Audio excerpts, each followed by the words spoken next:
do livro Só Vence Quem Quer, de Emmett Fox. O homem que vive um dia. Uma das mais importantes regras da metafísica é viver no presente. Viva no dia de hoje e não se permita viver no passado, sob pretexto algum. Viver no passado significa pensar no passado e remoer acontecimentos passados, especialmente se você fizer com emoção. A mente carnal tem muita vontade de nos fazer viver no passado e é extraordinariamente astuta em conseguir que o que façamos, embora não queiramos. Ela descobre as desculpas mais plausíveis para fazer com que pensamos no que passou, tanto que muita gente inteligente diz consigo mesma: não posso ficar remoendo o que passou. Sei disso, mas nesse caso há um bom motivo. Claro que isso é ridículo. Nunca há um bom motivo. Não faz uma diferença fundamental se você está pensando nas coisas agradáveis ou desagradáveis do passado. Embora nem seja preciso dizer ou pensar nas coisas agradáveis, e muito melhor do que pensar nos problemas ou sofrimentos. Mas mesmo assim, pensar no passado é pensar no passado, e isso adia nosso progresso e torna muito mais difícil a manifestação. Viva no dia de hoje, e em vez de pensar nas coisas agradáveis do passado, pense em coisas agradáveis hoje. Ou se as coisas parecem estar andando mal no momento, pense que Deus as está se consertando e que muito em breve você estará feliz e satisfeito. Se pensar assim com fé e convicção, isso acontecerá. E quanto mais convicção colocar nesses pensamentos, mais depressa acontecerá. Desse modo, você fará o hoje, ou pelo menos o futuro bem próximo, alegre e bem-sucedido. Isso realmente acontecerá. Ora, isso não é muito melhor do que pensar até mesmo nas coisas mais felizes do passado, que afinal de contas estão mortas e enterradas, longe de seu alcance? Naturalmente, ficar remoendo dificuldades, desapontamentos, etc. do passado é simplesmente criar muito mais problemas. O ideal é que o estudante da metafísica viva somente um dia de cada vez, e o dia presente. Se agir assim, o amanhã, quando chegar, será cheio de felicidade e êxito. Nem é preciso dizer que a mente carnal é simplesmente o seu eu inferior, inclusive todos os temores e maus hábitos de pensamento que você adquiriu ao longo da vida. Não é inteligente, são simplesmente hábitos negativos se exercitando. Treine-se para ser um homem ou uma mulher que vive o dia, de cada vez. Ficará surpreso ao ver como as condições mudarão rapidamente para melhor, quando se aproximar desse ideal. Você não perderá nada e ganhará muito, pois a Bíblia diz: eis que agora é a hora escolhida, eis que agora é o dia da salvação. Princípios básicos. Pela verdadeira compreensão da metafísica, aprendemos que Deus, como é causa, é perfeito, que ele se individualiza como homem e que o homem, pelo exercício do seu livre-arbítrio, pode criar ou pensar o bem e o mal. Se um homem tiver bons pensamentos, estará trabalhando em harmonia com a lei divina, e o bem virá em seguida. Se tiver pensamentos errados, limita sua própria experiência à expressão integral de Deus. Experimentará o mal, e continuará experimentando enquanto continuar a ter pensamentos limitantes. Aprendemos ainda mais que é o bem, que é a expressão de Deus, é imutável e eterno.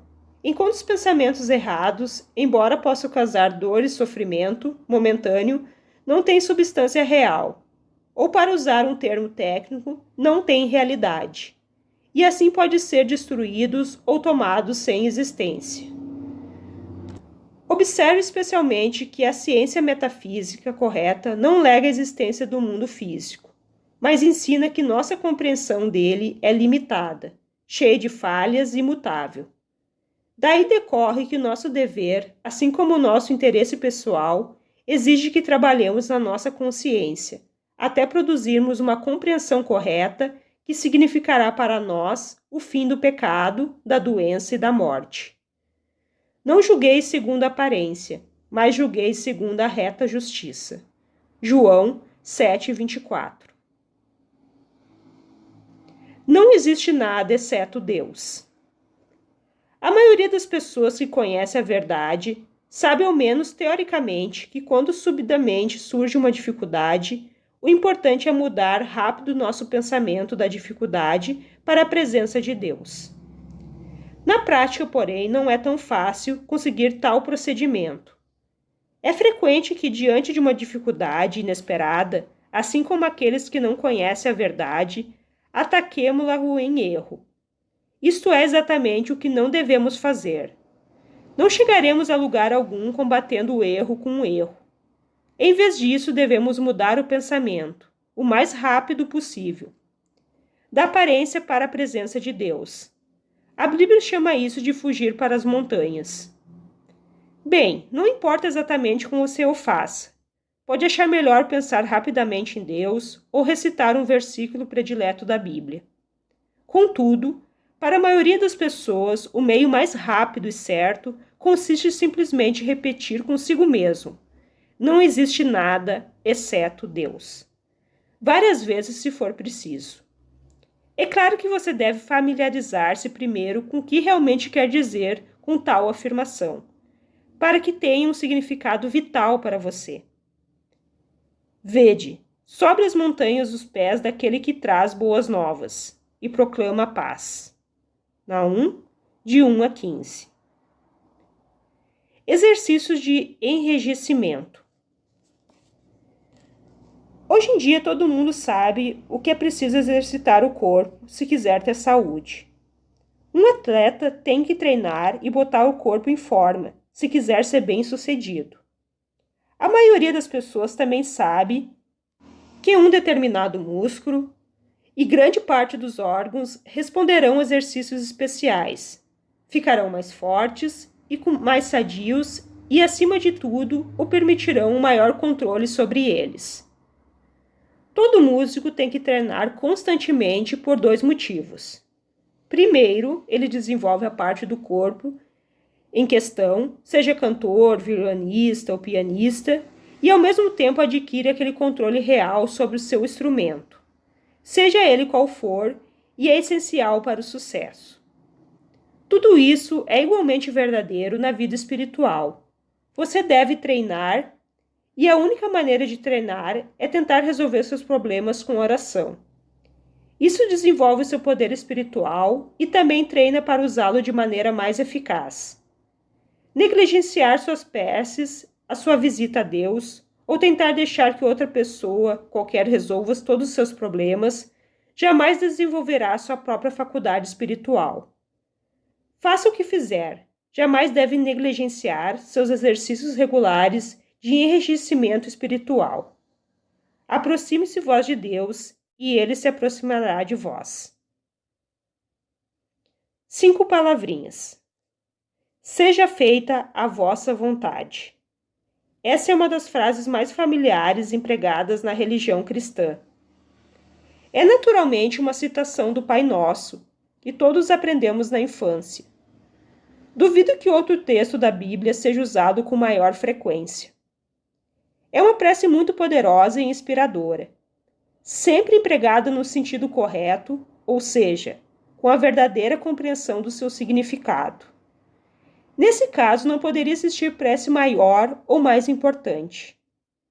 E é óbvio que se leva menos de 1 minuto para pronunciá-la uma vez, embora, claro, você possa repetir quantas vezes se sentir compelido a fazê-lo. Infelizmente, porém, parece que um número comparativamente pequeno de pessoas a emprega com a compreensão correta, a despeito das suas melhores intenções. Em tais casos, é de pouco uso prático e pode até chegar ocasionalmente a fazer algum mal. Isso ocorre devido ao fato de muita gente boa presumir, talvez sem dar conta, quando emprega essa prece, que a vontade de Deus trará algo de triste e até de desagradável. Nesse caso, elas estão usando as palavras com um sentimento de dever elevado, porém errôneo. Querem dizer que Deus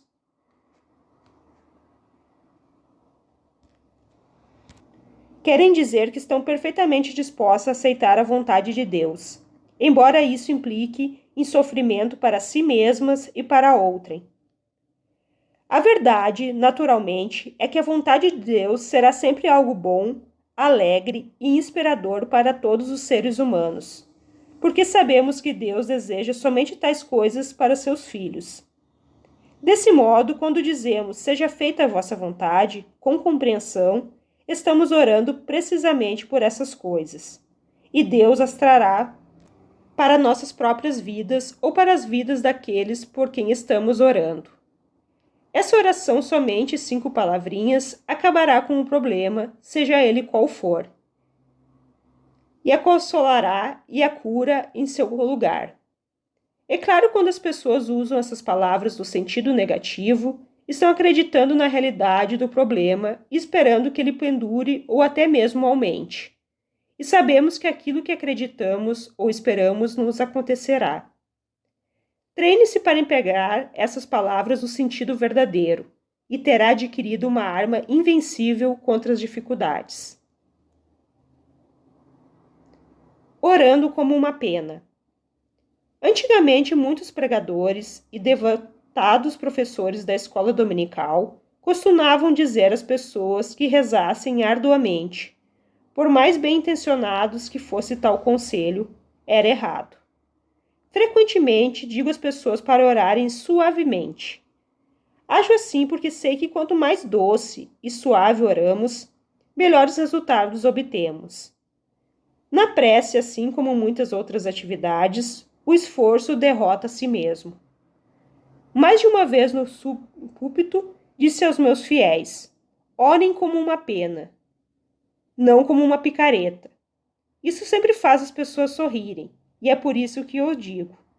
O que significa que vai causar uma impressão mais marcante nelas, e que vão lembrar dessas palavras por mais tempo do que se eu tivesse expressado de maneira formal. Sempre ore suavemente, em especial se tem muito medo, ou se a sua dificuldade parecer muito grande.